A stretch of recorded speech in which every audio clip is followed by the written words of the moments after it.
Kang Deddy Mulyadi sosok yang sangat fenomenal. Kehadirannya dengan gagasan cemerlang memecah kebukuan dan kebuntuan harapan. Penghargaan dan penghormatannya pada karya-karya leluhur mengobarkan bara inspirasi luhur bangsa yang harus diaktualisasikan pada kekinian. Cinta tanah air menjadi pijakan berbagai aktivitas pembangunan yang dimulai dari perhatian serta pengelolaan tata kelola air dan tanah dengan sungguh-sungguh untuk tata ruang pembangunan wilayah.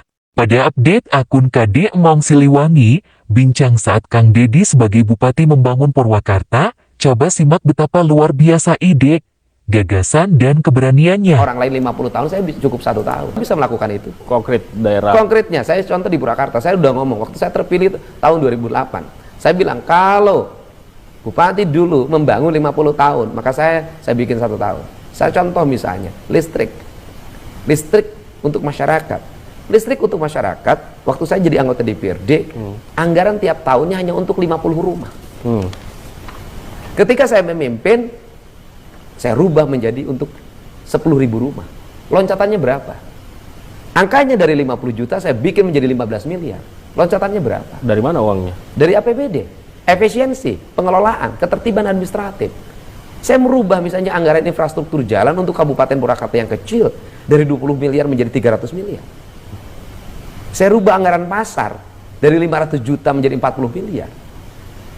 Saya rubah honorarium kepala desa dari 350.000 rupiah menjadi 4 juta rupiah hari ini. Saya rubah honorarium RT dari 0 menjadi 1 juta. Dari mana uangnya? APBD. Ada uangnya? Ada, efisiensi. Pengelolaan tata kelola. Apa yang diefisienkan? Belanja rutin pemerintah. Saya membuat APBD tidak berbasis pagu.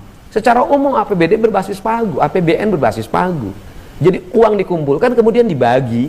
Ini 10% dari APBD, ini 20% dari APBD, ini 15%. Semuanya dibagi berdasarkan analisis kebutuhan yang dibuat oleh Bapeda. Saya tidak melakukan itu.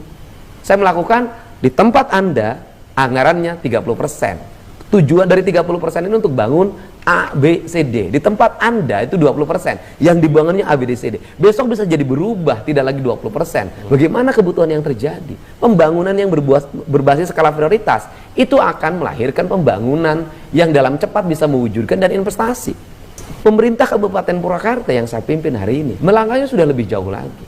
2017 seluruh infrastruktur selesai. 2017 listrik selesai, 2017 air bersih selesai, 2017 sekolah harus pakai toilet semuanya, 2017 tiap desa harus ada ambulannya, 2017 seluruh rakyat tidak boleh menggunakan beras raskin lagi.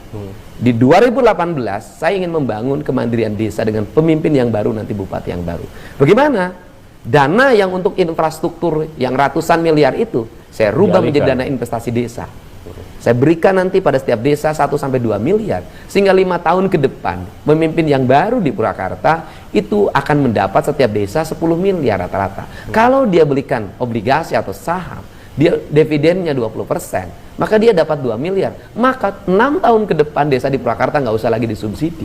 Maka pemerintah kabupaten 2023 akan surplus keuangan, dia bisa investasi lagi. Maka dalam jangka panjang cadangan keuangan daerahnya akan cukup.